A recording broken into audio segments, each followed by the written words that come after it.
கிறிஸ்துவுக்குள் வாழும் எனக்கு எப்போதும் வெற்றி உண்டு. இயேசு கிறிஸ்துவுக்குள் எப்போதும் வெற்றி உண்டு, எப்போதும். என் ராஜா முன்னே செல்கிறார், வெற்றி பவனி செல்கிறார். என் ராஜா முன்னே செல்கிறார், வெற்றி பவனி செல்கிறார். குருத்தோலை கையில் எடுத்து, குருத்தோலை கையில் எடுத்து நான் ஓசன்னா பாடிடுவேன், நான் ஓசன்னா.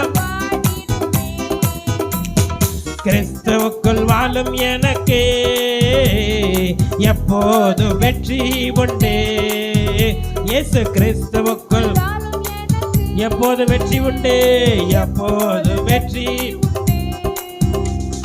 சாத்தானின் அதிகாரம் எல்லாம் என் நேசர் பறித்துக் கொண்டார். நம்பிக்கையோடு சொல்லுவோமா? சாத்தானின் என் நேசு பறித்துக் கொண்டார், என் நேசு பறித்துக் கொண்டார். சிலுவையில் அறைந்து விட்டார், சிலுவையில் அறைந்து விட்டார். இயேசு காலாலே மீதித்து விட்டார், இயேசு காலாலே மீதித்து விட்டார். கிறிஸ்துவுக்குள் வாழும் எனக்கு எப்போது வெற்றி உண்டு. இயேசு கிறிஸ்துவுக்குள் எப்போது வெற்றி உண்டு, எப்போது வெற்றி உண்டு. பாவங்கள் போக்கி விட்டார், இயேசு சாபங்கள் நீக்கி விட்டார். பாவங்கள் போக்கி விட்டார், இயேசு சாபங்கள் நீக்கி விட்டார்.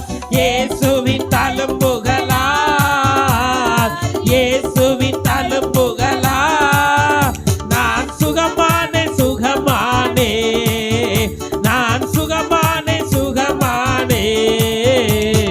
கிறிஸ்துவுக்குள் வாழும் எனக்கு எப்போது வெற்றி உண்டு. விசுவாசத்தோடு சொல்லுவோமா? கிறிஸ்துவுக்குள் ஆமே எப்போது வெற்றி உண்டு. மேகங்கள் நடுவினிலே என் நேசர் வரப்போகிறார். மேகங்கள் என் நேசர் வரப்போகிறார், என் நேசர் வரப்போகிறார். கரம் பிடித்து அழைத்து செல்வார், கரம் பிடித்து அழைத்து செல்வார். என் கண்ணீரெல்லாம் துடைப்பார், இயேசு கண்ணீரெல்லாம் துடைப்பார். கிறிஸ்துவுக்குள் வாழும் எனக்கு எப்போது வெற்றி உண்டு. இயேசு கிறிஸ்துவுக்குள் வாழும் எனக்கு எப்போது வெற்றி உண்டு.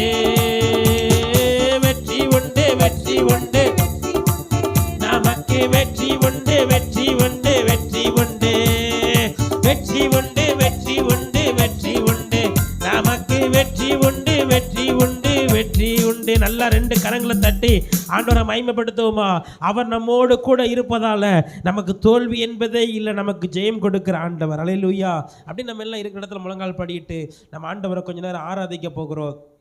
அந்த தாவீதின் குமாரனாக இயேசுவே ஓசன்னான்னு சொல்லி அவங்க எப்படியெல்லாம் வரவேற்றாங்களோ, எப்படியெல்லாம் ஆர்ப்பரித்தாங்களோ, எல்லாரும் முழங்கால் படியிட்டு அந்த சிங்காசனத்தில் அமர்ந்திருக்கிற தேவன் உங்களுக்காக எனக்காக அவர் ஏழ்மை கோலம் எடுத்தார். அவர் இந்த பூமிக்கு மனிதனாய் இறங்கி வந்தார். அவர் சாதாரணமாக நமக்காக தாழ்மையின் ரூபம் எடுத்தார். உங்களுக்காக எனக்காக நம்முடைய பாவத்திலிருந்து விடுதலை ஆக்க வேண்டும் என்பதற்காக, நம்மளை பொல்லாத சத்துருவின் கிரியிலிருந்து விடுதலை ஆக்க வேண்டும் என்பதற்காக அவரை ஆராதிப்பது நமக்கு கிடைத்த எவ்வளவு பெரிய பாக்கியம். வேதம் சொல்லுகிறது, நாம் பாவியா இருக்கையில் அவர் நம்மிடத்தில் அன்பு கூர்ந்தாரா. நம்ம நல்லவங்களா இருக்கும்போது இல்ல, நம்ம பாவியா இருக்கும்போது நம்மிடத்தில் அன்பு கூர்ந்து நம்மையே ஜீவ பலியாய் ஒப்பு கொடுத்த அந்த ஆண்டவரை நல்ல உள்ளத்தின் ஆழத்திலிருந்து ஒரு 2 நிமிஷம் வாய்களை திறந்து கர்த்தரை ஸ்தோத்திரம் பண்ணுங்க பார்ப்போம். முழு இருதயத்தோடு வேதம் சொல்லுகிறது, உன் தேவனாகிய கர்த்தரிடத்தில் உன் முழு இருதயத்தோடும், உன் முழு ஆத்மாவோடும், உன் முழு பலத்தோடு நீ அன்பு கூறுவாயாக வேதம் சொல்லுகிறது. அன்னைக்கு அவங்க எல்லாரும் சத்தமா ஆர்ப்பரித்தார்கள். பாருங்க, அவங்க தங்களுடைய வஸ்திரத்தெல்லாம் கலட்டி தங்கள் முழு பலத்தோடு அவர் ஆர்ப்பரித்தாங்க. இந்த ஆராதனைக்கு வந்திருக்கிற நீங்களும் நானும் முழு இருதயத்தோடு, இயேசுவே உம்மை நாங்கள் மகிமைப்படுத்துகிறோம், உங்க நாமத்தை உயர்த்துகிறோம், நீர் எத்தனை நல்லவர், எத்தனை நல்லவர். நல்ல வாய்களை திறந்து ஆண்டவரை ஸ்தோத்திரம் பண்ணுங்க பார்ப்போம். இந்த 2026 வருஷத்துல இந்த 3 மாசமும் ஆண்டவர் நமக்கு நல்லவராய் இருந்திருக்கிறார், நமக்கு நன்மை செய்கிறவராய் இருந்திருக்கிறார். அந்த ஆண்டவரை முழு இருதயத்தோடு, இயேசுவே நீர் செய்த நன்மைகளுக்காய் ஸ்தோத்திரம், நீர் செய்த இரக்கங்களுக்காக ஸ்தோத்திரம் ஆண்டவரே. ஹல்லேலூயா. ஆராதிப்பேன், நான் ஆராதிப்பேன் ஆண்டவரே சுவை ஆராதிப்பேன். முழு உள்ளத்தோடு சொல்லுவோமா? ஆராதிப்பேன், நான் ஆராதிப்பேன் ஆண்டவரே சுவை ஆராதிப்பேன்.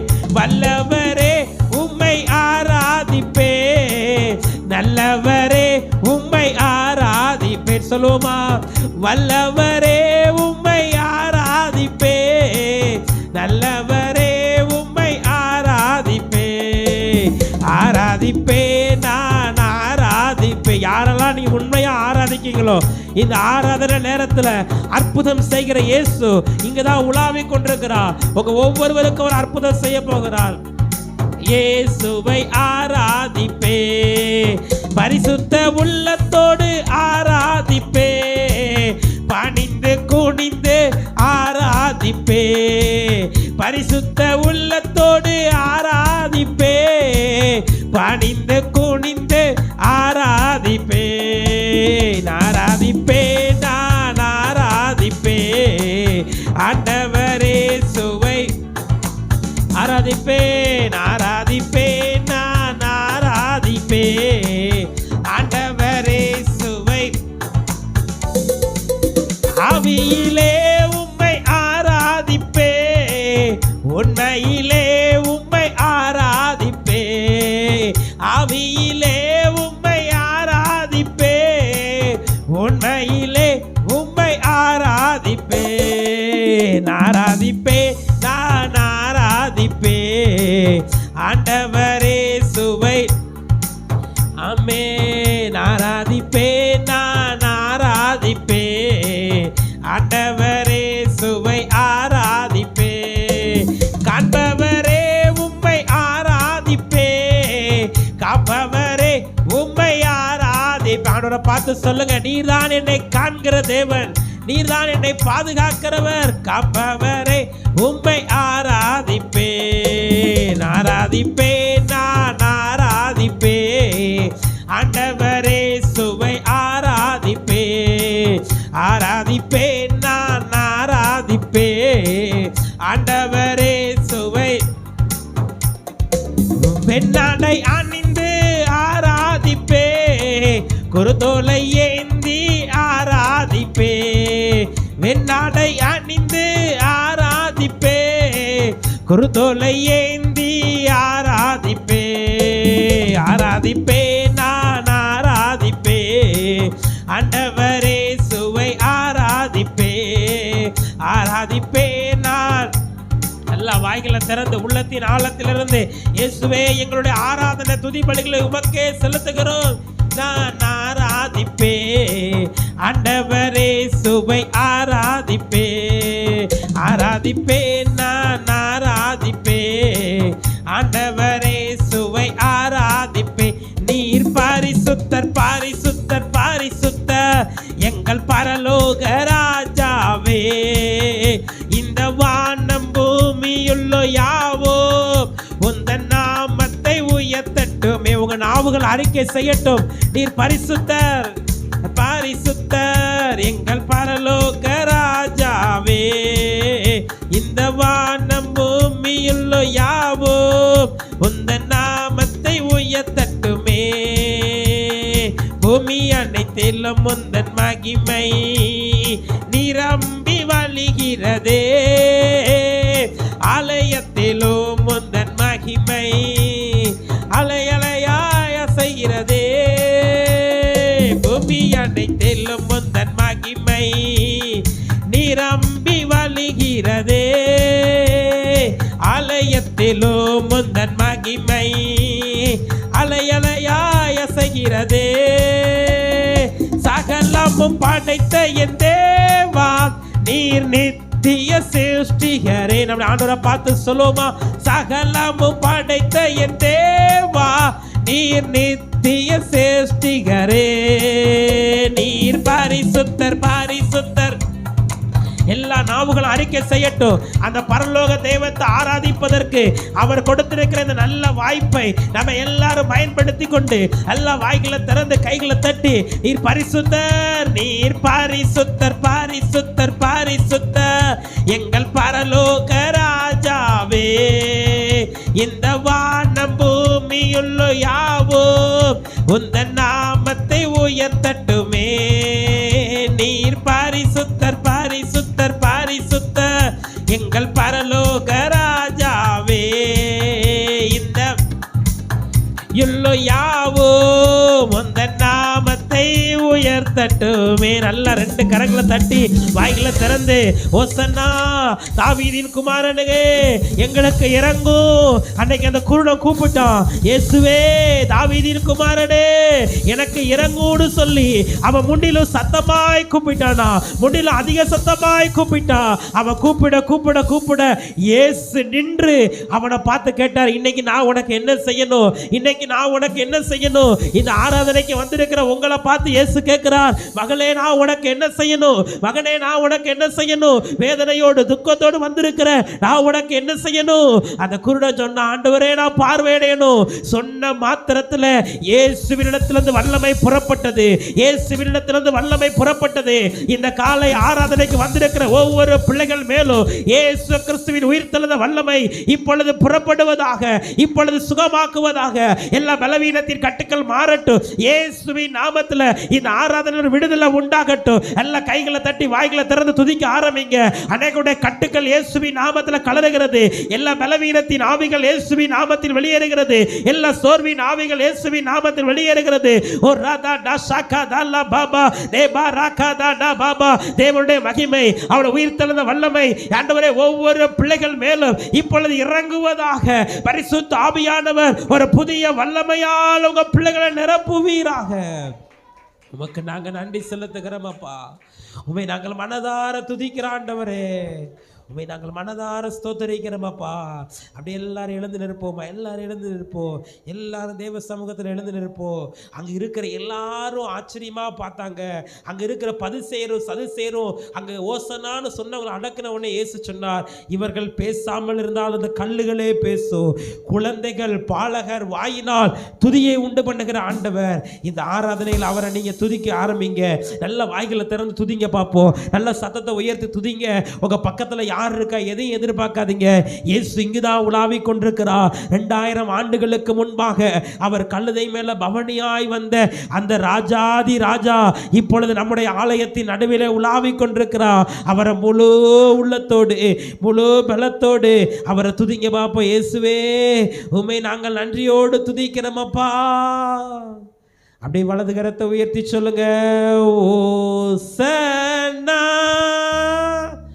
உன்னத தேவனே, ஓசன்னா ஓசன்னா ஓசன்னா ஓசன்னா உன்னத ஓசன்னா ஓசன்னா ஓசன்னா ஓசன்னா. தேடி என்னை காண்பவரே ஆராதனை. நல்ல கரங்களை உயர்த்தி ஆராதனை. தினம் தோறும் தேற்றுபவரே ஆராதனை ஆராதனை. ஓசன்னா உன்னத ஓசன்னான்னு சொல்லுவோம். ஓசன் எங்களை விடுவீங்கப்பா, எங்களை ரட்சிங்கப்பா, எங்களை மீட்டு கொள்ளுங்கப்பான்னு சொல்லுங்க. ஓசன்னா ஓசன்னா ஓசன்னா. கண்மணி போல் காப்பவரே ஆராதனை. அந்த ஆண்டவரை பார்த்து சொல்லுவோமா, உமக்கே ஆராதனை செலுத்துகிறோம். கழுகு போல சுமப்பவரே ஆராதனை, ஆராதனை. ஓசன்னா உன்னத தேவனே, ஓசன்னா ஓசன்னா ஓசன்னா ஓசன்னா ஓசன்னா. எல்லா துதிக்கும் கனத்துக்கும் மகிமைக்கும் பாத்திரராக கர்த்தாவே, உங்க நாமத்தை நாங்கள் உயர்த்துகிறோம், உங்க நாமத்தை நாங்கள் மகிமைப்படுத்துகிறோம். ஆண்டவர், நீர் எங்கள் மத்தியில் எழுந்திருந்த கிருபைக்காக இரக்கத்துக்காக நன்றி செலுத்துகிறோம். தொடர்ந்து மீதமான பகுதியை பொறுப்படுத்திக் கொள்ளும். இப்ப இயேசு மூலம் ஜெபிக்கிறோம் நல்ல பிதாவே, ஆமென். ஒரு வேத வசனத்தை நம்ம வாசிக்கலாம். மத்தேயு 21ஆம் அதிகாரம் 10வது வசனம். மத்தேயு 21ஆம் அதிகாரம் 10வது வசனம். அவர் எருசலேமுக்கு பிரவேசிக்கையில் நகரத்தார் யாவரும் ஆச்சரியப்பட்டு இவர் யார் என்று விசாரித்தார்கள். இயேசு எருசலேமுக்குள் பவனியாக வருகிறார். அவர் கழுதையின் மேல் பவனியாய் வரும் பொழுது அங்கு இருக்கிற எல்லாரும் அவரை என்ன செய்கிறார்கள்? ஓசன்னா ஓசன்னா என்று சொல்லி ஆர்ப்பரிக்கிறார்கள், புகழ்கிறார்கள். இயேசு எருசலேமுக்கு வரும் பொழுது எருசலேமிலே பண்டிகைக்கான ஒரு ஆயத்தம் நடந்து கொண்டிருந்தது. அது என்ன பண்டிகைனா பஸ்கா பண்டிகை. என்ன பண்டிகை? பஸ்கா பண்டிகை. பஸ்கா பண்டிகைக்கான அந்த ஆயத்தம் நடந்து கொண்டிருக்கிறது. பொதுவாக எருசலேமில் பண்டிகை நடக்கும்போது எல்லா இடத்திலிருந்தும் ஜனங்கள் பண்டிகைக்காக கூட்டம் கூட்டமாக தேவாலயத்துக்கு வருவாங்க. எருசலேம் தேவாலயத்திற்கு கூட்டம் கூட்டமாக ஜனங்கள் வருவாங்க. அப்ப எருசலேம் தேவாலயத்திற்கு கூட்டமாய் வந்த ஜனங்கள் எல்லாரும் திரும்பி பார்த்தா கழுதை மேல ஒரு மனிதன் வருகிறார். கழுதை மேல வருகிற அந்த மனிதனை பார்த்து எல்லாரும் ஓசன்னா ஓசன்னா என்று ஆர்ப்பரிக்கிறார்களே, இவர் யார்? எல்லாரும் சொல்லுங்க, இவர் யார்? அந்த வசனத்தை திரும்ப ஒரு தடவை வாசிங்க. அவர் எருசலேமுக்குள் பிரவேசிக்கையில் நகரத்தார் யாவரும் இயேசுவை பார்த்து அவர்கள் எல்லாரும் ஆச்சரியப்படுகிறார்கள். அவர்கள் எல்லாரும் என்ன செய்கிறார்கள்? ஆச்சரியப்படுகிறார்கள். ஆச்சரியப்பட்டு அவங்க எல்லாம் விசாரிக்கிறாங்க, இவர் யார்? இவர் யார்? நாம் ஆராதிக்கிற இயேசு யார்? இன்றைக்கு நம்ம என்ன தியானிக்க போறோம்னா, இந்த குருத்தோலை ஞாயிறுல இயேசு தன்னை எப்படி வெளிப்படுத்தினார்? இயேசு தன்னை எப்படி வெளிப்படுத்தினார்? பாருங்க, அங்கு இருக்கிற எல்லாரும் இவர் யார் என்று விசாரிக்கிறார்கள். இயேசுடைய ஊழியத்தோட வாழ்க்கையை நீங்க கவனிச்சு பார்த்தீங்கன்னா, இயேசு ஊழியம் செய்து கொண்டிருக்கும் பொழுது இயேசு ஒரு நாள் தன்னுடைய சீஷர்களிடத்துல ஒரு கேள்வி கேட்பார். என்ன கேட்பார்னா, ஜனங்கள் எல்லாரும் என்னை யார் என்கிறார்கள்? வாசிங்க அந்த வசனத்தை. மத்தேயு 16ஆம் அதிகாரம் 13-14. மத்தேயு 16. பின்பு இயேசு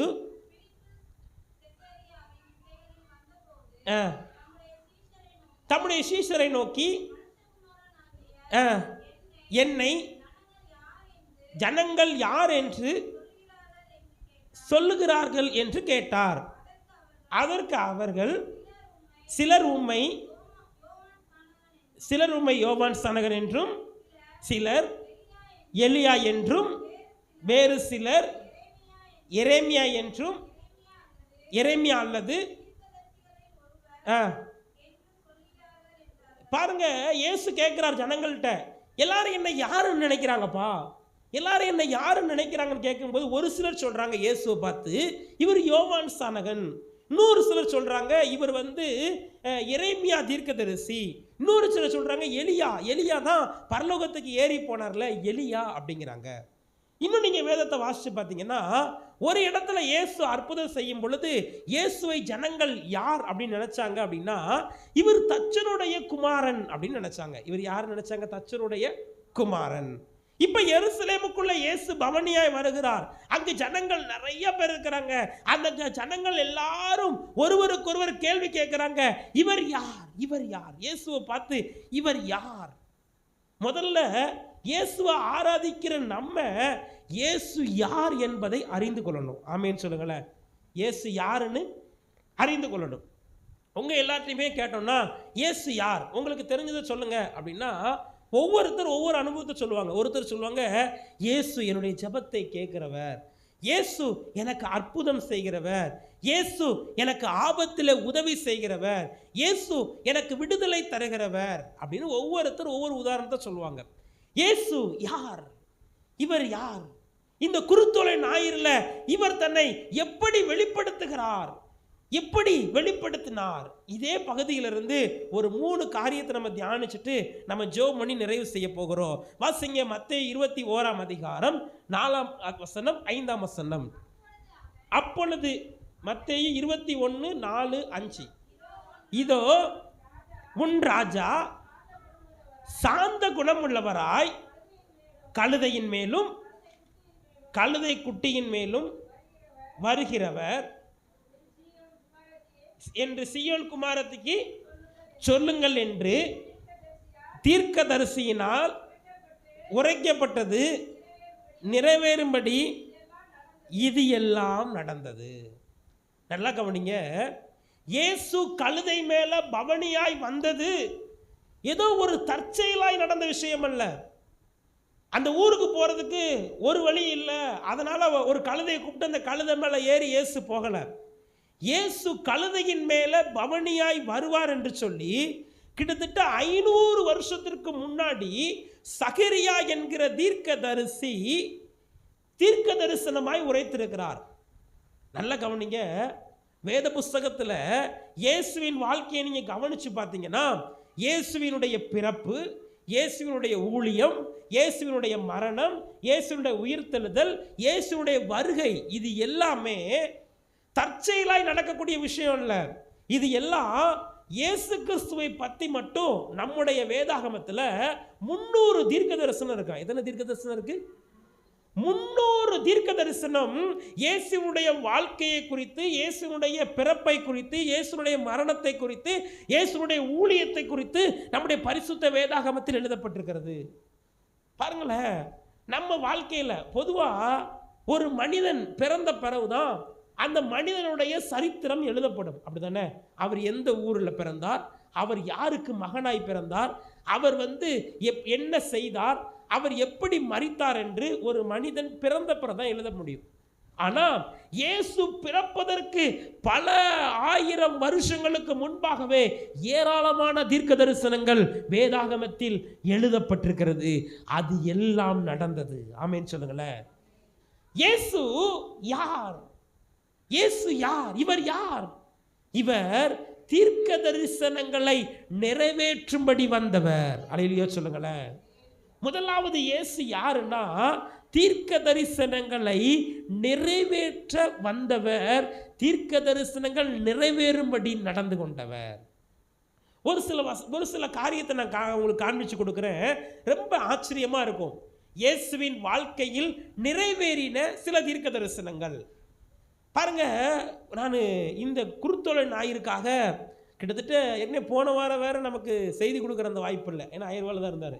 நான் போன வாரத்திலிருந்து அப்படியே வேதாகமத்தை அப்படியே ஒவ்வொரு பக்கமாக திருப்பி அந்த குருத்தோலை ஞாயிறை வாசித்து ஜெபம் பண்ணிகிட்டே இருந்தேன். ஆண்டவரே, இந்த குருத்தோலை ஞாயிறில் என்ன செய்தி எங்கள் சர்ச்சில் கொடுக்கணும்? பொதுவாக எனக்கு ஒரு ஆசை உண்டு, எப்போவுமே பேசின செய்தியை பேசிடக்கூடாது, புதுசாக ஒரு செய்தியை பைபிளில் இருந்து பேசணும் அப்படின்னு நான் ரொம்ப அதுக்காக பிரயாசப்பட்டு ஜெபம் பண்ணுவேன். ஆண்டவர்கிட்ட கேட்பேன், ஆண்டவரே எனக்கு அந்த ஞானத்தை தாங்கப்பா, எங்கள் சபையாருக்கு எளிமையாக புரியணும், ஆனால் அந்த வசனம், அந்த ஆழம் அவங்க மனசை விட்டு அது நீங்கவே கூடாது, அவங்களுக்கு அந்த வசனம் விடுதலையை கொடுக்கணும்னு சொல்லி நான் தேவ சமூகத்தில் பல மணி நேரம் அதுக்காக ஜெபம் பண்ணுவேன். அதே மாதிரி இந்த குருத்தோலை நான் அதுக்காக ஜெபம் பண்ணும் பொழுது தான் இயேசு தன்னை எப்படி வெளிப்படுத்தினார், இவர் யார்? எல்லாரும் கேள்வி கேட்குறாங்க, இவர் யார்? இயேசு யார்? முதல்ல இயேசு தீர்க்க தரிசனங்களை வெளிப்படுத்தும்படியாக அவர் பிறந்தவர். பாருங்களேன், இயேசு வாழ்க்கையில் நிறைவேறின சில தீர்க்க தரிசனங்கள் நமக்கு ஆச்சரியமா இருக்கும். முதலாவது ஒரு 13 காரியத்தை நான் சொல்றேன், வேமா எழுதிக்கோங்க. முதலாவது, இயேசு யாருடைய வம்சத்தில் பிறந்தார் தெரியுமா? யாராவது சொல்லுங்க. சொன்னீங்க இல்லை, தப்பு, இன்னும் கொஞ்சம் நெருங்கி வந்துட்டீங்க. யாருடைய வம்சத்தில் பிறந்தார்? தாவீதின் வம்சத்தில் பிறந்தார். இயேசு யாருடைய வம்சத்தில் பிறந்தாரு? தாவீது வம்சத்தில் இயேசு கிறிஸ்து பிறப்பார்னு சொல்லி பைபிளில் 900 வருஷத்துக்கு முன்னாடியே தீர்க்க தரிசனம் இருக்கு. எழுதிக்கோங்க. 2 சாமுவேல் 7ஆம் அதிகாரம் 12 - 16 வரைக்கும் நீங்க வீட்டில் போய் வாசிச்சு பாருங்க. இயேசு யாருடைய வம்சத்தில் பிறப்பார்? நம்ம பாட்டு படிக்கும் போது ஆராதனை பண்ணும்போது இவ்வளவு நேரம் வாசிச்சோம், தாவீதின் குமாரனே தாவீதின் குமாரனேன்னு. கடைசியில் இயேசு யார் வம்சத்தில் பிறப்பார்னா யோசிச்சுட்டே இருக்கீங்க. இயேசு யார் வம்சத்தில் பிறந்தாரு? தாவீதினோட வம்சத்தில் பிறந்தார். இயேசு தாவீதின் வம்சத்தில் தான் பிறப்பாருன்னு 900 வருஷத்துக்கு முன்னாடியே தீர்க்க தரிசனம் என்ன செய்தது? அறிவிக்கப்பட்டது. யோசிச்சு பாருங்களேன். நம்ம யாராவது இந்த அப்பா தான் எனக்கு அப்பாவா பிறக்கணும் அப்படின்னு நம்ம யாராவது யோசிச்சோமா? இல்ல. இந்த கோத்திரத்தில் தான் நம்ம பிறக்கணும் அப்படின்னு நம்ம யாராவது நினைச்சோமா? இல்லை. அப்படித்தானே?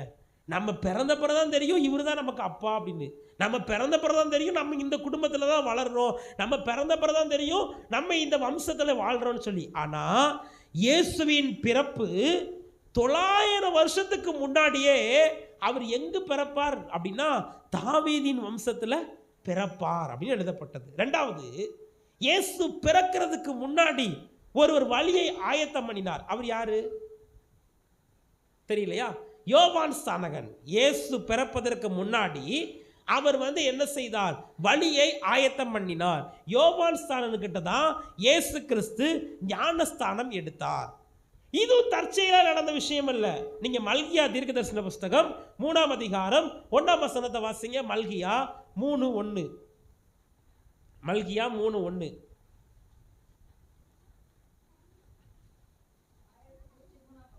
இதோ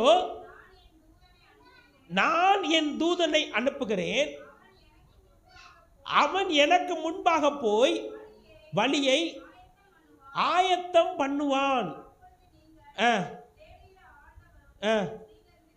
நீங்கள் விரும்புகிற உடன்படிக்கையின்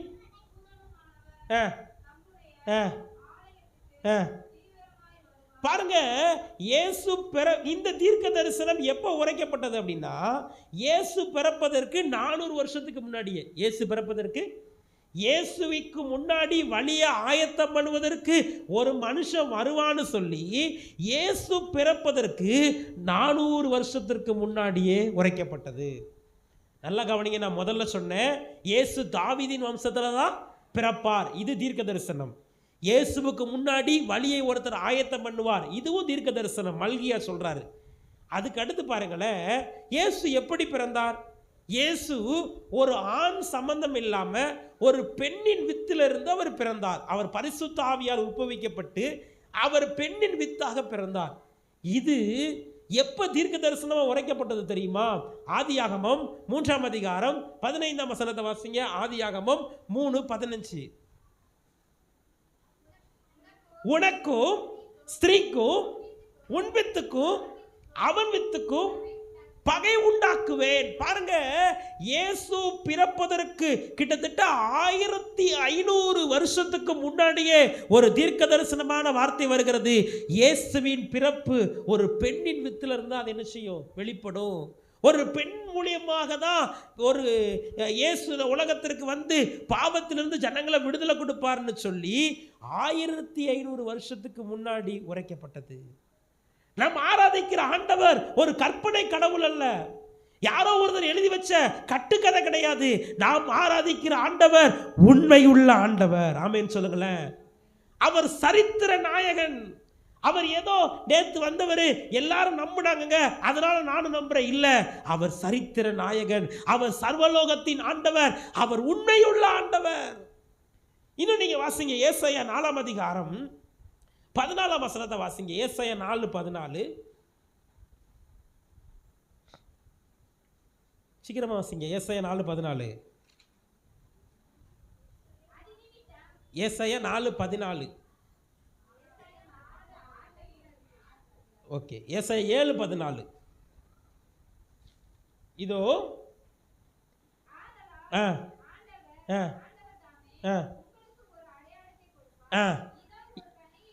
இதோ ஒரு கன்னியை கர்ப்பவதியாகி ஒரு குமாரனை பெறுவாள், அவருக்கு இம்மானுவேல் என்று பெயரிடுவார். நல்லா பாருங்க. நான் முதல்ல சொன்னேன் இயேசு யாருடைய வம்சத்தில் பிறப்பார்னு தீர்க்க தரிசனம் உரைக்கப்பட்டது. இயேசுவுக்கு முன்னாடி வழியை யார் ஆயத்தம் பண்ணுவா? தீர்க்க தரிசனம் உரைக்கப்பட்டது. இயேசு ஒரு பெண்ணின் வித்திலிருந்து தான் பிறப்பார்னு சொல்லி ஆதியாகமத்திலே தீர்க்க தரிசனம் உரைக்கப்பட்டது. இப்ப இயேசு ஒரு கன்னியோட வயிற்றுல தான் பிறப்பாரு அப்படின்னு சொல்லி ஏசாயா 700 வருஷத்துக்கு முன்னாடி தீர்க்க தரிசனமா சொல்றாரு. எத்தனை வருஷத்துக்கு முன்னாடி? நம்ம யாருக்காவது நம்ம அம்மா இவங்க தான் அப்படின்னு நம்ம செலக்ட் பண்ண முடியுமா? இல்லை இவங்களுக்கு இன்னும் குழந்தை தான் இத்தனை வருஷம் கழிச்சு பிறக்கும் அப்படின்னு நம்மளால சொல்ல முடியுமா? முடியாது. ஆனால் இயேசு கண்ணின் வயிற்றுல பிறப்பாருன்னு சொல்லி 700 வருஷத்துக்கு முன்னாடியே ஏசாயா தீர்க்க தரிசனமாக சொல்கிறார். இப்போ அடுத்து உங்கள் எல்லாருக்குமே பிறந்த ஊர் ஒவ்வொரு ஊராக இருக்கும், அப்படி தானே? எல்லாருக்கும் பிறந்த ஊர் ஒன்றா இருக்கும். நீங்கள் எல்லாருமே இளைய சந்தலுக்கு என்ன செஞ்சுருப்பீங்க? திருமணமாகி வந்திருப்பீங்க. ஆனால் நீங்கள் யாராவது நீங்கள் பிறந்த ஊரில் தான், இந்த ஊரில் நான் பிறக்கணும் அப்படின்னு நம்ம யாராவது நினச்சோமா? நம்மளை பற்றி யாராவது சொல்லியிருக்காங்களா இந்த ஊரில் பிறப்போம்னு? ஆனால் இயேசு பெத்லகேமில் தான் பிறப்பார்னு 700 வருஷத்துக்கு முன்னாடியே தீர்க்க தரிசனம் உரைக்கப்பட்டதான். மீகா 5ஆம் அதிகாரம் 2ஆம் வசனம் வாசிங்க. மீகா 5:2. மீகா 5:2. எப்பாப்ராத்து எனப்பட்ட பெத்லகேமே 1025வது பக்கம் 75வது பக்கம் வாசிங்க. மீகா 5:2. எப்ராத் எனப்பட்ட பெத்லகேமே யூதாவில் உள்ள ஆயிரங்களுக்குள்ளே சிறியதாயிருந்தும் இஸ்ரவேலை ஆளப்போகிறவர் உன்னிடத்திலிருந்து புறப்பட்டு என்னிடத்தில் வருவார். பாருங்க, பைபிளில் ஆண்டவர் இயேசுவினுடைய வாழ்க்கை, அவர் எந்த ஊரில் பிறப்பார்னு 700 வருஷத்துக்கு முன்னாடியே தீர்க்க தரிசனமாய் உரைக்கப்பட்டது. இயேசு பிறந்த பிற ஒரு சம்பவம் நடந்துச்சு. அது என்ன நடந்துச்சு சொல்லுங்க பாப்பா யாராவது? ஏரோது ராஜா இயேசுவை கொலை செய்ய வகை தேடினார். இந்த சம்பவமும் சாதாரணமா தற்செயலா நடக்கல. ஓசியா தீர்க்கதரிசன புஸ்தகம் 11ஆம் அதிகாரம் 1ஆம் வசனத்தை வாசிங்க. ஓசியா 11:1. ஓசியா 11:1.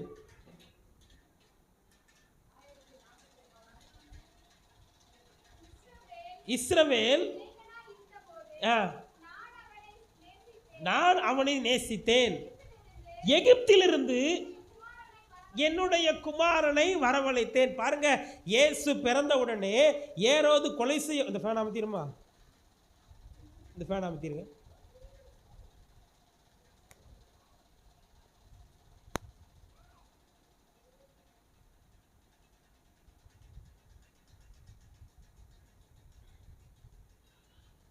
ஓகே, எல்லாருமே ஃபேன் உங்கள் கட்டாயம் தலையில் விழாது, எல்லாருமே பிரசங்கத்தை கவனி.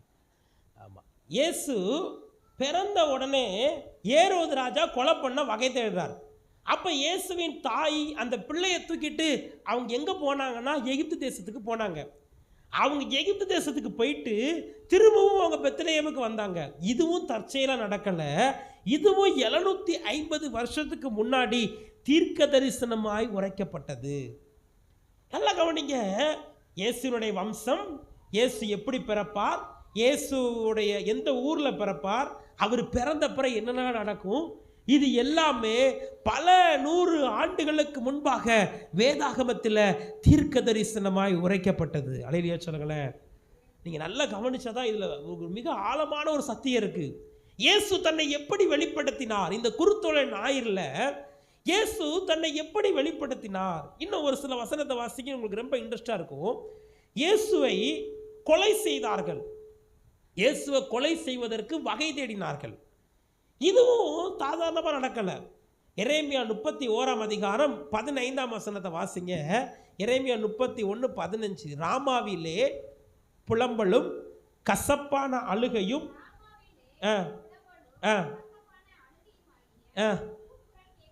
கூக்குரல் கேட்கப்பட்டது. இந்த தீர்க்க தரிசனம் எப்போ உரைக்கப்பட்டது தெரியுமா? கிட்டத்தட்ட 600 வருஷத்துக்கு முன்னாடி. எத்தனை வருஷத்துக்கு முன்னாடி? இது எப்போ நடந்துச்சுன்னா, இயேசு பிறந்தப்போ ஏரோது ராஜா 2 வயது உள்ள குழந்தைகள் எல்லாத்தையும் கொன்றணும் அப்படின்றார். அந்த சமயத்தில் அவங்க எல்லாரும் அழுகிறாங்க, பயப்படுகிறாங்க. இப்படி ஒரு காரியம் நடக்கும்னு சொல்லி 600 வருஷத்துக்கு முன்னாடி வேதாகமத்தில் தீர்க்க தரிசனமாக எழுதப்பட்டது. கடைசியாக நம்ம முடிவுக்கு வந்துட்டோம். இயேசு காட்டி கொடுக்கப்பட்டார் தெரியுமா? அவர் எத்தனை வெள்ளிக்காசுக்காக காட்டி கொடுக்கப்பட்டார்? 30 வெள்ளிக்காசுக்காக. அவர் 30 வெள்ளிக்காசுக்காக தான் காட்டி கொடுக்கப்படுவார்னு சொல்லி சகேரியா 11ஆம் அதிகாரம் 12ஆம் வசனத்தை வாசிச்சு பாருங்க. அதுல சகேரியா 500 வருஷத்துக்கு முன்னாடியே தீர்க்க தரிசனமா சொல்லியிருக்கிறார். வாசிங்க அந்த வசனத்தை. நன்றாய் கண்டால் என் கூலியை தாருங்கள், இல்லாவிட்டால் இருக்கட்டும் என்று அவர்களோடு சொன்னேன். அப்பொழுது எனக்கு கூலியாக 30 வெள்ளிக்காசை நிறுத்தார்கள். யோசிச்சு பாருங்களேன், இயேசுவை காட்டி கொடுப்பாங்க, அப்படி தீர்க்க தரிசனம் உரைக்கல, 30 வெள்ளிக்காசுக்காக காட்டி கொடுப்பாங்க. எவ்வளவு சரியாய் இந்த வேதாகமத்தில் ஆண்டவர் எழுதி கொடுத்த தீர்க்க தரிசனங்கள் நிறைவேறி இருக்கிறது. நம்ம கையில் வச்சிருக்கிறது வெறும் சாதாரண புக்கு இல்லை. இயேசுவினுடைய அவர் நம்ம கையில் எழுதி கொடுத்திருக்கிற ஒரு மிகப்பெரிய சரித்திர புஸ்தகம். இயேசுவோட வாழ்க்கையில் 30 வெள்ளிக்காசுக்காக காட்டி கொடுப்பாங்கன்னு சகேரியா 500 வருஷத்துக்கு முன்னாடி அவர் தீர்க்க தரிசனமாக உரைத்தார். இன்னும் நீங்க வாசிங்க 118ஆம் சங்கீதம் 22ஆம் வசனத்தை வாசிங்க. 118ஆம் சங்கீதம் 22. வீடு கட்டுகிறவர்கள்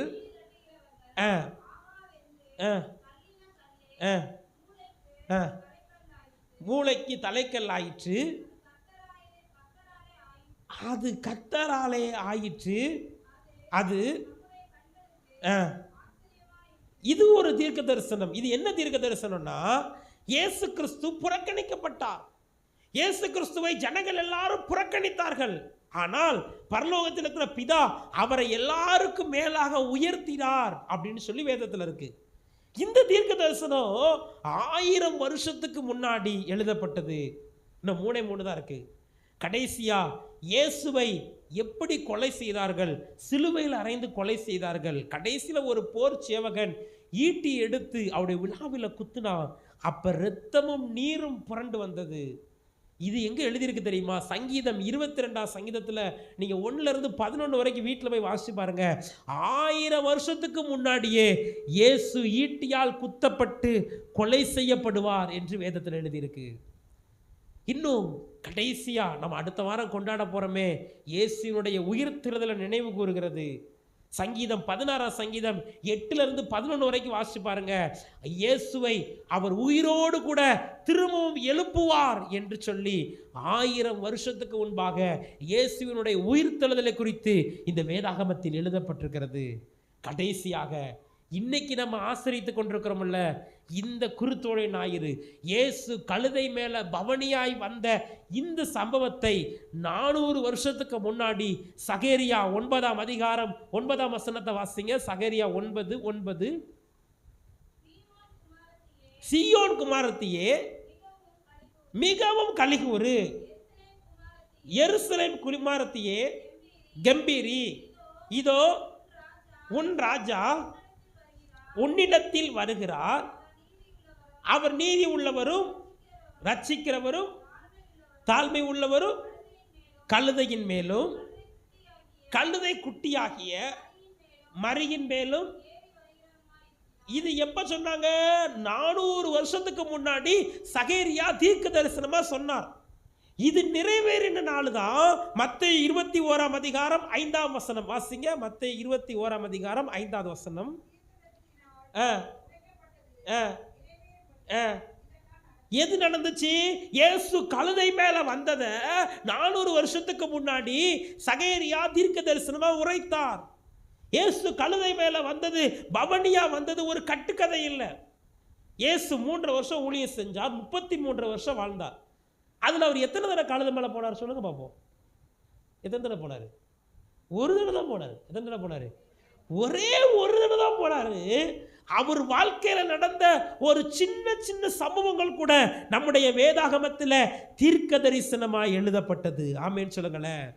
இயேசு பிறந்த பிற சரித்திரம் எழுதப்படல, இயேசு பிறப்பதற்கு முன்பாகவே சரித்திரம் எழுதப்பட்டது. அல்லேலூயா சொல்லுங்க. ஏன் அப்படி எழுதப்பட்டதுன்னா, நம்முடைய ஆண்டவர் எப்படிப்பட்டவர் தெரியுமா? அவர் உண்மை உள்ளவர். அல்லேலூயா. அவர் உண்மை உள்ளவர். நாம் ஆராதிக்கிற ஆண்டவர் உண்மை உள்ளவர். வெளிப்படுத்தின விசேஷத்துல யோவான் எப்படி எழுதுறாரு வாசிங்க. வெளிப்படுத்தின 1ஆம் அதிகாரம் 8வது வசனத்தை வாசிங்க. வெளிப்படுத்தின 1:8.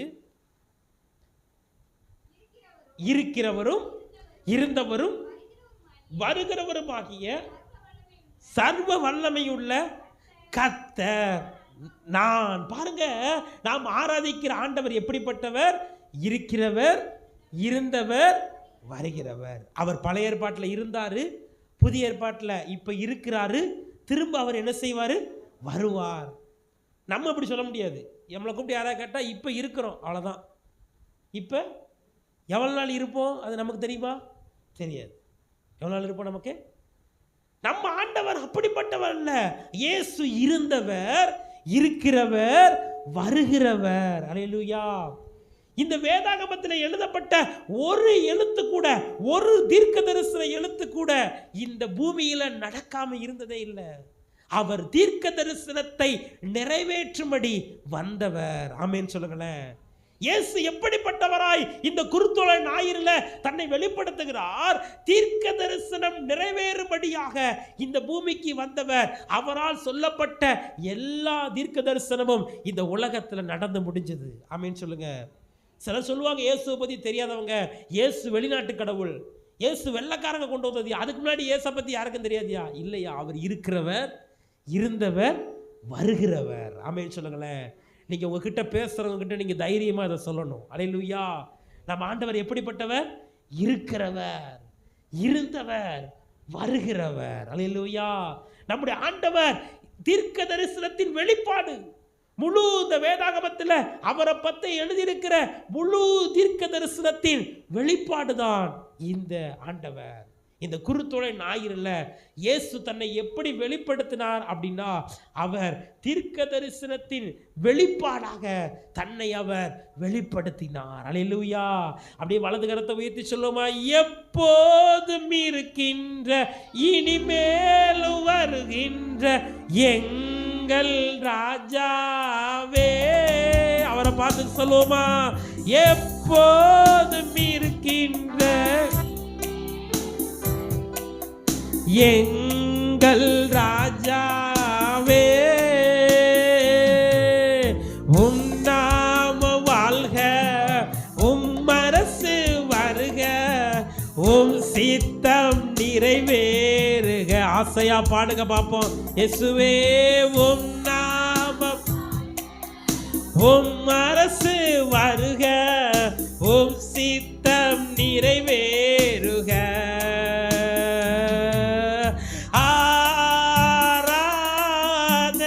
முழு உள்ளத்தோடு உமக்கு நன்றி செலுத்துகிறோம். நாம் ஆராதிக்கிற ஆண்டவர் அவர் சாதாரணமானவர் அல்ல, அவர் உண்மை உள்ளவர்.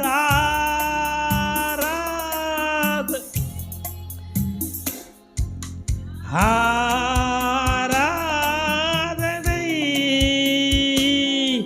என் நண்பர் இயேசுவுக்கே,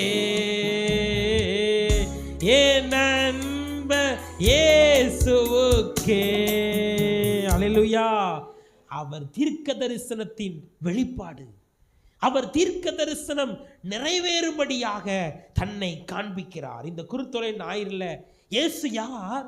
அவர் தீர்க்க தரிசனத்தை வெளிப்படுத்துகிறவராக, தீர்க்க தரிசனத்தை நிறைவேற்றுகிறவராக காண்பிக்கிறார்.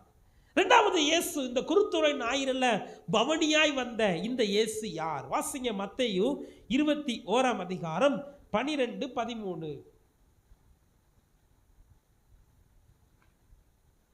மத்தேயு 21:12-13.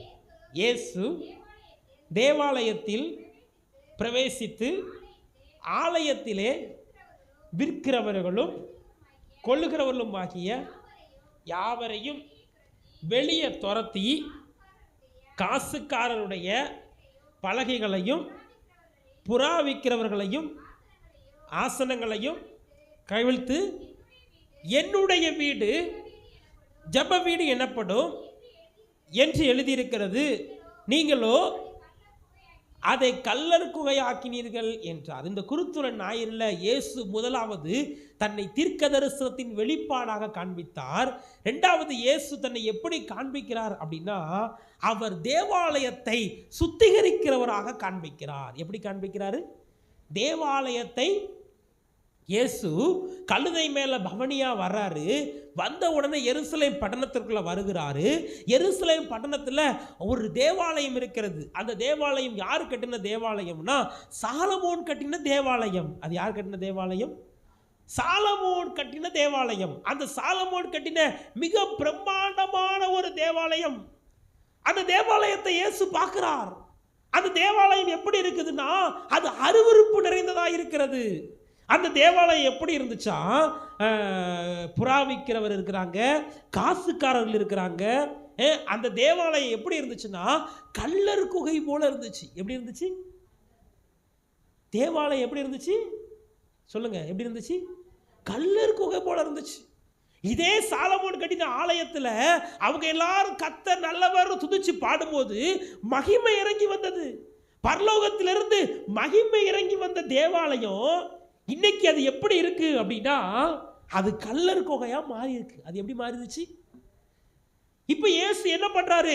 அந்த தேவாலயத்தை சுத்திகரிக்கிறார். இந்த குருத்தோலை ஞாயிறுல இயேசு என்ன பண்ணுவார்னா, அவர் தேவாலயத்தை அவர் சுத்திகரிக்கிறார். தேவாலயம் நம்ம பார்க்கிற இந்த தேவாலயம் அல்ல, நீங்கள் தான் அந்த தேவாலயம். நீங்க தான் தேவாலயம். வாசிங்க 1 கொரிந்தியர் 3ஆம் அதிகாரம் 16-17 வாசிங்க. 1 கொரிந்தியர் 3ஆம் அதிகாரம் 16-17. நீங்களே தேவனுடைய ஆலயமாய் இருக்கிறீர்கள், தேவனுடைய ஆவி உங்களில் வாசமாய் இருக்கிறார் என்றும் அறியாதிருக்கிறீர்களோ? ஒருவன் தேவனுடைய ஆலயத்தை கெடுத்தால் அவனை தேவன் கெடுப்பார். இயேசு குருத்தோலை ஞாயிறுல எருசலேம் தேவாலயத்தை அவர் சுத்திகரித்தார். எருசலேம் தேவாலயத்தை அவர் பரிசுத்தப்படுத்தினார். அங்க இருந்த புறாவிக்கிறவங்க, காசுக்காரர்கள் எல்லாத்தையும் தூக்கி விட்டுட்டு அவர் அந்த ஆலயத்தை சுத்திகரித்து பரிசுத்தப்படுத்தினார். இந்த குருத்தோலை ஞாயிறுல உங்களுடைய இருதயமாகிய ஆலயத்தை இயேசு சுத்திகரிக்க விரும்புகிறார். அல்லேலூயா சொல்லுங்களேன். பக்கத்தில் இருக்கிற பார்த்து சொல்லுங்க, நீங்க தான் அந்த ஆலயம். உங்க ஆலயத்தை தான் இயேசு இன்னைக்கு சுத்திகரிக்க விரும்புகிறார். பாருங்க, இயேசு தேவாலயத்தை சுத்திகரிக்கிறார். காரணம் என்னன்னா, அவர் பரிசுத்தர். அவர் யாரு? அவர் பரிசுத்தர். சுத்தமா இருக்கிற ஒருத்தர் தான் சுத்தமா எல்லாரும் இருக்கணும் விரும்புவாங்க. அப்படிதானே? சுத்தமா இருக்கிற ஒருத்தர் தான் சுத்தமா எல்லாரும் இருக்கணும்.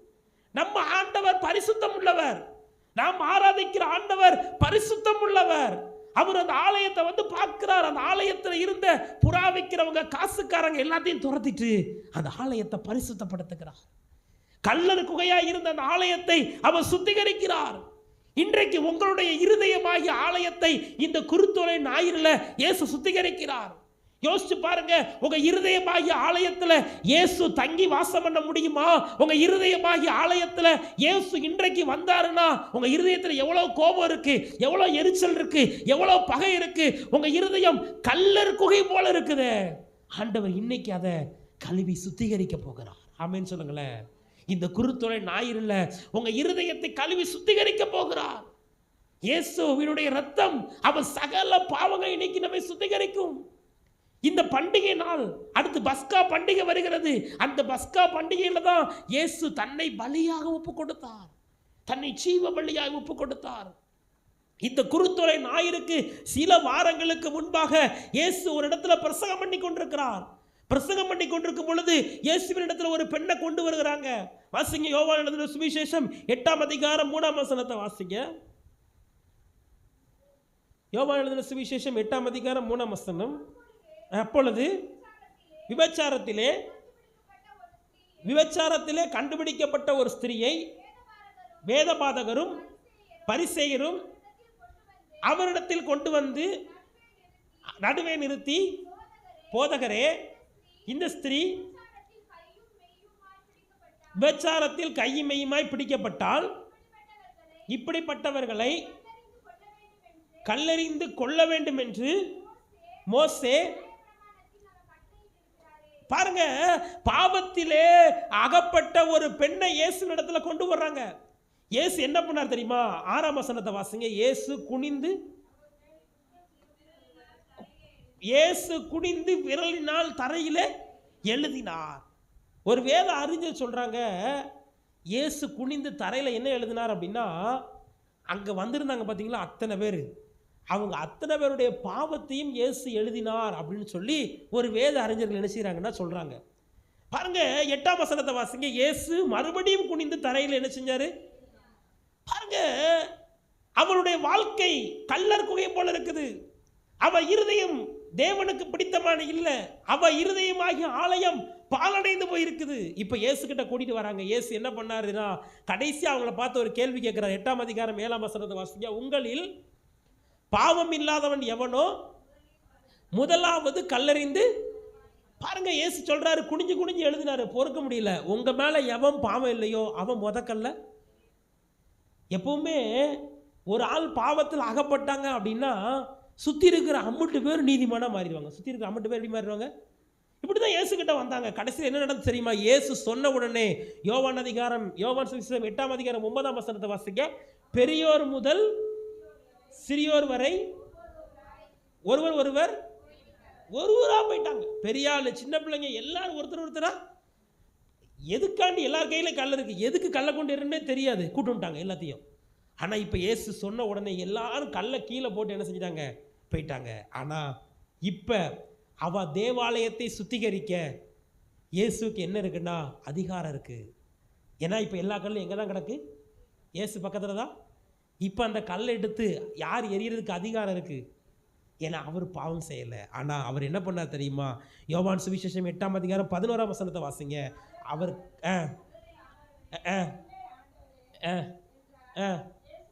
இயேசு அவளை நோக்கி, நானும் உன்னை ஆக்கினைக்குள்ளா தீர்க்கல, நீ போ, இனி பாவம் செய்யாதே என்று சொன்னார். பாருங்க, இயேசு அவள் செய்த பாவத்திற்கு ஏற்ற தண்டனை கொடுக்காம அவளை என்ன செய்தார்னா, அவள் பாவத்தை மன்னித்து அவளுடைய ஆலயத்தை சுத்திகரித்தாள். இன்றைக்கு ஒருவேளை இந்த 40 நாள் இந்த லிந்துகால் நாட்களை அனுசரிக்கிற நம்முடைய ஆலயம் ஒருவேளை ஏதோ ஒரு பாவத்தினால அகப்பட்டிருக்கலாம்.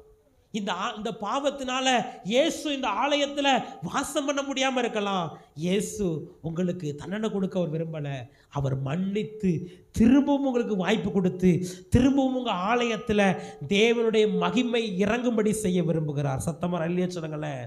உங்களை சுத்திகரிப்பதற்கு தகுதியுடைய ஒரே ஒருவர் இயேசு மட்டும்தான். அவர் உங்களை சுத்திகரிக்க விரும்புகிறார். இந்த குருத்தோலை ஞாயிறில் உங்கள் தேவாலயத்தை அவர் சுத்திகரிக்க விரும்புகிறார். வேதத்தில் இன்னொரு சம்பவத்தை நம்ம பார்க்கலாம். லூக்கா எழுதின சுவிசேஷம் 19ஆம் அதிகாரம் 5ஆம் வசனத்தை பாருங்க. இயேசு ஒரு மனிதனுடைய வீட்டுக்கு போறார். அந்த ஊர்ல இருக்கிற எல்லாரும் சொல்றாங்க, இயேசுவை இவன் வீட்டுக்கா போறீர், இவன் பாவியான மனுஷனே அப்படின்னு சொல்லி எல்லாரும் முறுமுறுக்கிறாங்க. லூக்கா எழுதின சுவிசேஷம் 19ஆம் அதிகாரம் 7ஆம் வசனத்தை வாசிங்க.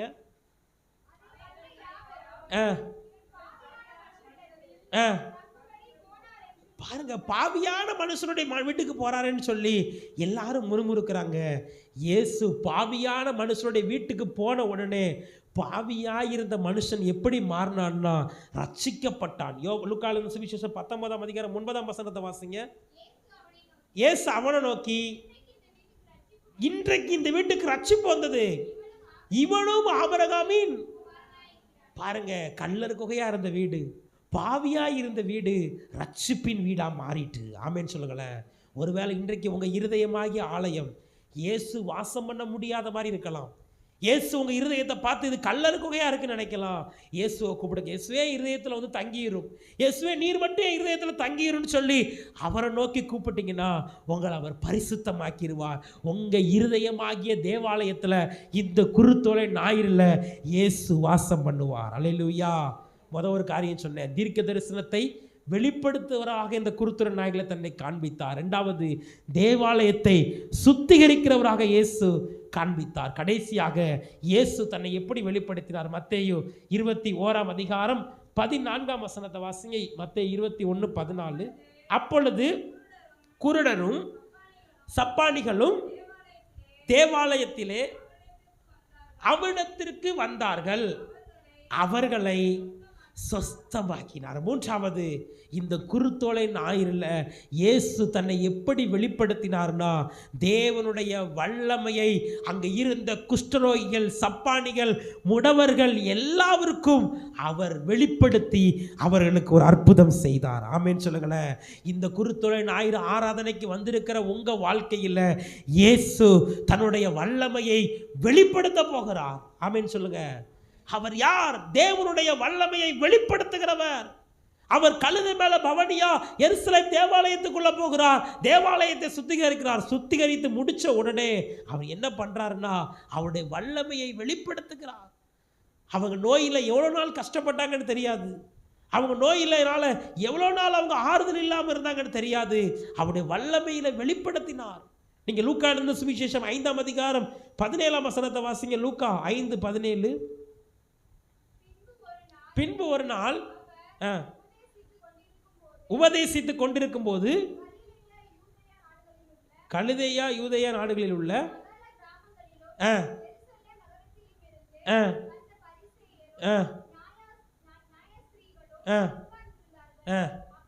அப்பொழுது பிணியாளிகளை குணமாக்கத்தக்க கர்த்தருடைய வல்லமை விளங்கிற்று. இந்த குருத்தோலை ஞாயிறுல இயேசுவின் வல்லமை உங்க தனிப்பட்ட வாழ்க்கையில, உங்க குடும்பத்தில் நீங்க எந்த காரியத்தில் இயேசு எனக்கு அற்புதம் செய்யணும்னு நினைச்சு கேட்குறீங்களோ அதுல இன்றைக்கு விளங்க போகிறது. எத்தனை பேர் விசுவாசிக்கிறீங்க? சத்தமா அல்லேலூயா சொல்லுங்களேன். தேவனுடைய வல்லமை உங்க வாழ்க்கையில் வெளிப்படும். நீங்க மார்க் எழுதின சுவிசேஷம் 5ஆம் அதிகாரம் 28ஆம் வசனம் 29 வாசிச்சு பாருங்க. அங்க 12 வருஷம் பெரும்பாடுள்ள ஸ்திரீ இருக்கிறான். அவ விசுவாசத்தோடு இயேசுவின் வஸ்திரத்தை தொடுகிறாள். மார்க் 5:30 இயேசு சொல்லுகிறார், என்னிடத்திலிருந்து வல்லமை புறப்பட்டது, என்னை தொட்டது யார்? இயேசுவினிடத்திலிருந்து வல்லமை புறப்பட்ட உடனே 12 வருஷமா இருந்த அந்த வியாதி சுகமானது. எப்படி அவரால் அந்த அற்புதம் செய்ய முடிஞ்சது தெரியுமா? அவர் திரளான ஜனங்களை கண்ட பொழுது மனதுருகினார். வேதம் அப்படித்தான் சொல்லுகிறது. மார்க் 1ஆம் அதிகாரம் 41ஆம் வசனத்தை வாசிச்சு பாருங்க. இயேசு மனதுருகி தம் கையை நீட்டினார். அவர் உங்களுக்கு சுகம் கொடுக்கும்படி, தன்னுடைய வல்லமையை வெளிப்படுத்தும்படி உங்க மேல அவர் மனதுருகுவார். இன்னைக்கு நம்ம வியாதி ஆஸ்பத்திரிக்கு போகணும்னு வச்சுக்கோங்களேன், டாக்டர் நமக்கு உதவி செய்வாங்க, டாக்டர் நமக்கு ஹெல்ப் பண்ணுவாங்க. ஆனால் ஒரு லெவலால் தான் ஒரு லெவல் வரைக்கும் தான் அவங்களால அதை பண்ண முடியும். அப்படி தானே? பாருங்க, நம்ம நோயாளியாக போயிருக்கும்போது இங்கே இயேசு என்ன பண்ணுறாரு பாருங்க. மத்தேயு 14ஆம் அதிகாரம் 14ஆம் வசனத்தை வாசிங்க. மத்தேயு 14:14. இயேசு திரளான ஜனங்களை கண்டு அவர்கள் மேல் மனதுருகி அவர்களில் வியாதியஸ்தர்களாய் இருந்தவர்களை சொஸ்தமாக்கினார். வியாதியஸ்தர்களாக இருக்கிறாங்க திரளான ஜனங்கள். இன்னொரு இடத்துல நீங்க வாசிச்சு பார்த்தீங்கன்னா, அவர் குஷ்டரோகியை தொட்டு சுகமாக்கினார். குஷ்டரோகி யாருமே தொட மாட்டாங்க, ஏன்னா அது ஒரு தீட்டான வியாதியை தொட்டா நமக்கு வந்துடும் அப்படின்னு எல்லாருக்கும் ஒரு பயம் இருக்கும். நம்ம இன்னைக்கு ஆஸ்பத்திரிக்கு போனோம்னா டாக்டர் நமக்கு ட்ரீட்மெண்ட் கொடுப்பாங்க, எல்லாம் பண்ணுவாங்க. ஆனால் பாருங்களேன், நம்ம சரீரத்தில் அந்த பாதிக்கப்பட்ட பகுதியை தொடணும் அப்படின்னா அவங்க கையில் க்ளோஸ் போட்டு தான் என்ன செய்வாங்க. ஒருவேளை க்ளோஸ் போடாமல் அவங்க தொட்டாங்கன்னா நம்ம முன்னாடியே அவங்க அந்த இதை அது என்னது வாஷ் பேஷன் எடுத்து கையை நினச்சிவாங்க, நல்லா சோப் போட்டு கழுவாங்க. ஆனால் இயேசு அப்படி இல்லை. நீங்கள் வியாதியில், பிரச்சனையில், போராட்டத்தில் நீங்கள் படுற கஷ்டத்தை பார்த்த உடனே அவர் மனதுருகி உங்கள் மேலே கையை நீட்டி உங்களை தொடுவார். ஆமேன்னு சொல்லுங்களேன். இன்னைக்கு அவர் உங்களை தொட போகிறார். இன்னைக்கு உங்கள் குடும்பத்தில், உங்கள் தனிப்பட்ட வாழ்க்கையில் அவர் கையை நீட்டி உங்களை தொட போகிறார். அவர் தொட்டார்னா அவர்கிட்ட வல்லமை புறப்பட்ட உடனே நமக்கு சுகமும் விடுதலையும் ஆரோக்கியமும் உண்டாகும். சத்தமா அல்லேலூயா சொல்லுங்களேன். அவர் இரக்கமுள்ளவர், அவர் மனதுருக்கமுள்ளவர். இந்த குருத்தோலை ஞாயிறில் தன்னுடைய வல்லமையை அவர் விளங்க பண்ண போகிறார். கடைசி ஒரு சம்பவத்தை வாசித்து நம்ம ஜெபிக்க போறோம். மார்க் 10ஆம் அதிகாரம் 47ஆம் வசனத்தை வாசிக்க. மார்க் 10ஆம் அதிகாரம் 47ஆம் வசனம். அவன் நஸ்ரேனாகிய இயேசு வருகிறார் என்று கேள்விப்பட்டு, இயேசுவே தாவீதின் குமாரனே எனக்கு இரங்கும் என்று கூப்பிட தொடங்கினான். அவன் பேசாதிருக்கும்படி அநேகர் அதட்டினார்கள். பாருங்க, இயேசு அந்த பட்டணத்தின் வழியாக நடந்து வருகிறார். அந்த ஊர்ல ஒரு குருடன் இருக்கிறான், பர்த்திமேயு. அவன் இயேசுவை பற்றி கேள்விப்படுறான். இயேசு கிட்ட இருந்து நிறைய அற்புதம் நடக்குது, இயேசுவிடத்திலிருந்து வல்லமை புறப்படுகிறது, இயேசுவால மட்டும்தான் என்னை சுகமாக்க முடியும்னு சொல்லி அவன் இயேசுவே தாவீதின் குமாரன்னு கூப்பிடுறான். கூப்பிட்டவன் யார் தெரியுமா? பெரிய பணக்காரன் கிடையாது. கூப்பிட்டவன் யார் தெரியுமா? பெரிய செல்வம் படைத்தவன் கிடையாது. கூப்பிட்டவன் பெரிய அரசியல்வாதி கிடையாது. ஒரு பிச்சைக்காரன், தெருவில் பிச்சை எடுத்து கொண்டிருக்கிற பிச்சைக்காரன் இயேசுவே தாவீதின் குமாரன்னு கூப்பிடுறான். கூப்பிட்ட உடனே என்ன நடந்துச்சு தெரியுமா? 49ஆம் வசனத்தை வாசிங்க. இயேசு என்ன சொன்னாரா? நின்றார். இயேசு என்ன செய்தார்? நாம் ஆராதிக்கிற ஆண்டவர் ஒரு பிச்சைக்காரன் கூப்பிட்டா கூட நிற்பார். ஆமென் சொல்லுங்களேன். அவரை தேடி நம்ம எங்கேயுமே போன அவசியம் இல்லை. நம்ம இருக்கிற இடத்துல இயேசுவேன்னு கூப்பிட்டா அவர் நிற்பார். அவர் நின்று என்ன பண்றார்? வாசிங்க அடுத்த வசனத்தை. அவனை அழைத்து அவர்கள் திடன்கொள், எழுந்திரு.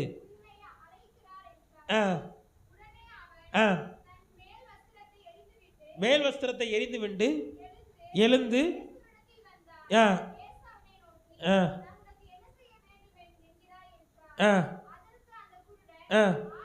ஆண்டவரே நான் பார்வையிட வேண்டும் என்றார். இயேசு அவனை நோக்கி, நீ போகலாம், உன் விசுவாசம் உன்னை ரட்சித்தது. உடனே பாருங்க, இயேசு ஒண்ணுமே சொல்லல. அவர் வாயிலிருந்து வந்த அந்த வார்த்தையில வல்லமை இருந்தது. குருடனா இருந்த அவருடைய கண்கள் திறக்கப்பட்டது. இன்றைக்கு இயேசுவின் வாயிலிருந்து வருகிற வார்த்தை வல்லமையை வெளிப்படுத்துகிறது. இந்த குருத்தொலை ஞாயிறுல இயேசு யார்னா தன்னை தேவனுடைய வல்லமையை வெளிப்படுத்துகிறவர். 3 காரியம் சொன்னேன். இவர் யார்? தீர்க்க தரிசனம் நிறைவேற வந்தவர். இவர் தேவாலயத்தை சுத்திகரிக்கிறவர். இவர் தேவனுடைய வல்லமையை வெளிப்படுத்துகிறவர். அவர் வியாதியஸ்தரை கண்ட பொழுது மனதுருகி அற்புதம் செய்தவர். இன்றைக்கு உங்கள் வாழ்க்கையில், உங்கள் தனிப்பட்ட வாழ்க்கையில், உங்கள் குடும்பத்தில் தேவனுடைய வல்லமையை விளங்க பண்ண போகிறார். எத்தனை பேர் விசுவாசிக்கிறீங்க? அப்படி நம்ம ஜெபிக்கும்படி எழுந்து நிற்போமா? எல்லாரும் தெய்வ சமூகத்தில் எழுந்து நிற்போம். எல்லாரும் தெய்வ சமூகத்தில் எழுந்து நிற்போம். ஆண்டவர் நோக்கி பார்த்து, இந்த குருடன் இயேசு, அந்த நகரத்தார் எல்லாரும் ஆச்சரியப்பட்டார்கள். இவர் யார்? இவர் தீர்க்க தரிசனத்தின் வெளிப்பாடு. நாம் ஆராதிக்கிற ஆண்டவர் சாதாரணமானவர் அல்ல, உண்மை உள்ள தேவன். அவர் சரித்திர நாயகன். அவருடைய பிறப்பு, அவருடைய வாழ்க்கை, அவருடைய மரணம் எல்லாமே தீர்க்க தரிசனமாக உரைக்கப்பட்டு அது நிறைவேறினது. அது நிறைவேறினது. இன்றைக்கு நாம் ஆராதிக்கிற ஆண்டவர் இருந்தவர், இருக்கிறவர், வருகிறவர். ஆண்டவரை பார்த்து சொல்லுங்க, ஆண்டவரே நீர் இருக்கிறவரா இருக்கிறீர். நான் ஆராதிக்கிற தேவன் வருகிறவர், எனக்காய் வரப்போகிறவர். இரண்டாவது, அவர் தேவாலயத்தை சுத்திகரிக்கிறவர்.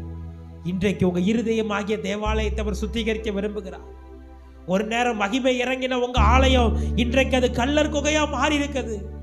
உங்க வலது கரத்தை உங்க இருதயத்துல வைத்து ஆண்டவர்கிட்ட சொல்லுங்க, ஆண்டவரே என்னை ஒரு விசை கழுவுங்கப்பா, என்னை ஒரு விசை சுத்திகரிங்கப்பா, உங்க ரத்தம் என்னை ஒரு விசை கழுவி சுத்திகரிக்கட்டுமாப்பா. நீங்க தான் வாயை திறந்து கேட்கணும். உன் ராஜா அவர் உன்னை தேடி இந்த இடத்துல வந்திருக்கிறார். உன் இருதயத்தில் உள்ள பாரங்கள், கவலைகள் எல்லாவற்றையும் அவர் மேல இறக்கி வைக்கும்படி ஆண்டவரே அப்பா ஒரு விசை இருதயத்தை கழுவுங்கப்பா. எங்களுடைய ஆலயத்தில் நீங்க வாசம் பண்ணுங்கப்பா. என் இருதயமாக ஆலயத்தில் வாசம் பண்ணுங்கப்பா. ஜெபம் பண்ண ஆரம்பிங்க. இயேசு அன்னையோட இருதயத்தை கழுவுகிறார். யாரெல்லாம் உண்மையா ஜெபிக்கிறீங்களோ இப்பொழுது உங்க இருதயமாகிய ஆலயம் கழுவப்படுகிறது. அவருடைய இரத்தத்தினால் கழுவப்படுகிறது. திரும்ப அந்த மகிமை வருகிறது. இயேசுவின் நாமத்தில் இயேசு இன்றைக்கு அவருடைய இரத்தத்தினால் கழுவி உங்களை பரிசுத்தமாக்குகிறார். உங்க இருதயத்தில் காணப்படுற கோபம், எரிச்சல், பகை, தேவனுக்கு பிரியமில்லாத எல்லா அருவருப்பான காரியமும் உங்க இருதயத்தை விட்டு இப்பொழுது விலகுவதாக. மூன்றாவது, தேவனுடைய வல்லமை அவர் வெளிப்படுத்தினார். இந்த குருத்தோலை ஞாயிறுல இயேசு தன்னுடைய வல்லமையை அவர் வெளிப்படுத்த போகிறார். இந்த ஆராதனைக்கு வந்திருக்கிற ஒவ்வொரு பிள்ளைகள் மேலே அவர் வல்லமையை வெளிப்படுத்த போகிறார். வியாதியோடு பலவீனத்தோடு வந்திருக்கிறவங்க உங்க வியாதி உள்ள இடத்துல கைகளை வைத்து ஜெபம் பண்ண ஆரம்பிங்க. இப்பொழுது 2000 வருடங்களுக்கு முன்பு அற்புதம் செய்த அதே இயேசு அவர் நேற்றும் இன்றும் என்றும் மாறாதவர். அவருடைய வல்லமை மாறி போகல, அவருடைய வல்லமை மாறி போகல. இன்னைக்கு உங்களுக்கு அற்புதம் செய்ய போகிறார். இன்னைக்கு உங்களுக்கு அற்புதம் செய்ய போகிறார். அவர் மனதுருகி தமது கரத்தை நீட்ட போகிறார். அந்த 12 வருஷம் பெரும்பாலுள்ள ஸ்திரீ தொட்ட மாதிரி இயேசுவை தொடுங்க. எப்படியாவது ஆண்டவரே உங்களை நான் தொடரும் ஆண்டவரே, அவரை நோக்கி கூப்பிடுங்கள. அந்த குருடை கூப்பிட்ட மாதிரி இயேசுவே தாவீதின் குமாரனே எனக்கு இறங்கும், எனக்கு இறங்கும். நல்ல வாய்களை திறந்து, நல்ல வாய்களை திறந்து பக்கத்தில் இருக்க என்ன நினைப்பாங்க, யார் என்ன சொல்லுவாங்க, எது எதிர்பார்க்காதீங்க.